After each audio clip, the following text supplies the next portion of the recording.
আমার ছেলেবেলা থেকে বড় হয়ে ওঠা, আমরা প্রত্যেকেই ছোট থেকে বড় হয়ে উঠি। সে কিংবা একটি জীব কিংবা একটি মানুষ, জীবনের প্রতিটি পর্যায় অতিক্রম করি এবং অনেক কিছু শিখে যাই বাস্তব অভিজ্ঞতা থেকে। আমরা প্রতিটি ধাপে নানান অত্যাধুনিক অভিজ্ঞতার সম্মুখীন হই। আজ আমি আমার ছেলেবেলা থেকে বড় হয়ে ওঠার প্রতিটা ধাপকে বলবো কিংবা একটি ভিডিওর মাধ্যমে তা স্মরণে রাখবো। আমার যখন সবে মাত্র 3 বছর বয়স, তখন মা বাবাই আমাকে আমার বাড়ির সামনের একটি স্কুলে ভর্তি করান। কিন্তু সেই স্কুলে ঢোকার সময় আমার কান্না যেন থামতেই চাইতো না। বারবার পেছন ফিরে বাবার দিকে দেখতাম। তারপর সেখানে 1 কিংবা 2 বছর প্রায় পরে অন্য একটি স্কুলে ভর্তি করি। আমাকে একটি অন্য স্কুলে ভর্তি করানো হলো। নাম বিবেকানন্দ বিদ্যা মন্দির। সেটি আমার প্রকৃত প্রাথমিক স্কুল, যেখানে আমি KG 2 থেকে 4 পর্যন্ত সময়টা অতিক্রম করি। কি অদ্ভুত বিষয়, যখন সেই প্রথম স্কুলে আমি কাঁদতাম, যেতে চাইতাম না স্কুলে যাওয়ার সময়, কিন্তু সেই স্কুলে পরবর্তীকালে যেই স্কুলে মা বাবা আমাকে ভর্তি করান, সেই স্কুলে গিয়ে 2 দিন যেতে না যেতেই সবাইকে কীরকম আস্তে আস্তে আপন করে নিলাম।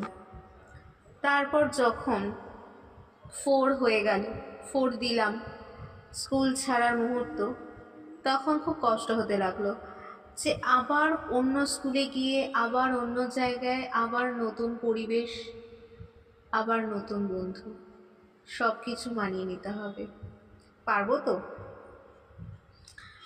অতঃপর আমি ভর্তি হলাম কুসুমপুর আদর্শ উচ্চ বিদ্যালয়, যেখানে আমার অর্ধেকটা সময় কেটে যায় জল পেরিয়ে স্কুল যাওয়া থেকে পরীক্ষার টেনশন, কিংবা শীতকালে মায়ের সাথে বাড়ি ফেরার পথে ঝালমুড়ি মাখা খাওয়া।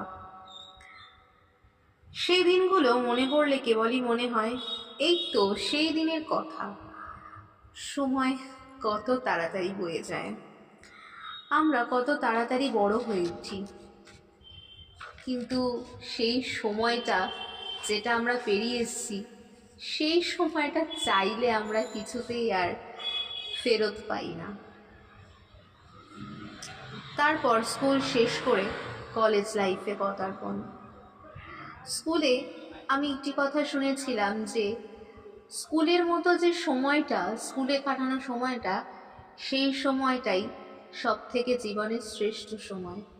কারণ এই সময়টা পেরিয়ে যাওয়ার পর যখন মানুষ কলেজে যায়, যখন মানুষ আরও উচ্চশিক্ষা গ্রহণ করে, যখন সে তার নিজের কেরিয়ারকে গড়তে থাকে, তখন কিন্তু সে বুঝতে পারে যে সেই স্কুলের গণ্ডিটা তার কাছে কতটা সুখের দিন ছিল।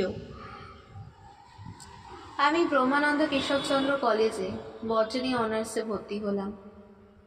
সেখানে 3টে বছর দেখতে দেখতে কেটে গেল থিওরি, প্র্যাকটিক্যাল আর অ্যাসাইনমেন্টের ভিড়ে। অবশেষে 2020 সালে ফার্স্ট ক্লাস নিয়ে বটানি অনার্সের গ্র্যাজুয়েশন ডিগ্রি নিয়ে বেরানোর পর কি জানি মনে হলো আর পড়বো না, তাই আর পড়লামও না। কম্পিটিটিভ এক্সামের জগতে চলে এলাম। ভাবলাম কম্পিটিটিভ এক্সামের জন্য নিজেকে প্রিপেয়ার করা খুব দরকার। সেই কারণে গ্র্যাজুয়েশন তো কমপ্লিট অবশ্যই আমার, তাই বিভিন্ন পরীক্ষাগুলোতেও আমি দিতে পারবো। তাই কেরিয়ারের ভাবনা চিন্তায় নিজেকে মগ্ন করলাম। তাই টিল নাও, এখনও 2024, সেই পড়াশোনা নিয়ে টু বি কন্টিনিউড আমার জীবন। এই গোটা জার্নিতে আমি জীবনে অনেক কিছু হারিয়েছি, যেমন তেমনি অনেক কিছু পেয়েছি, তার চেয়ে বেশি পেয়েছি, এবং অনেক কিছুর ভিড়ে আবার পুরনোকে আমি ফিরে পেয়েছি। আর এই ফিরে পাওয়া, এত কিছু জিনিস পেয়ে যাওয়া, সেই হারিয়ে যাওয়া জিনিসগুলোর মাঝে, বা সেই হারিয়ে যাওয়া জিনিসগুলো সেই পাওয়ার ভিড়ে চাপা পড়ে যায়। আমাদের জীবন এইটাই, এইরকমই চলতে থাকুক, এগিয়ে যেতে থাকুক।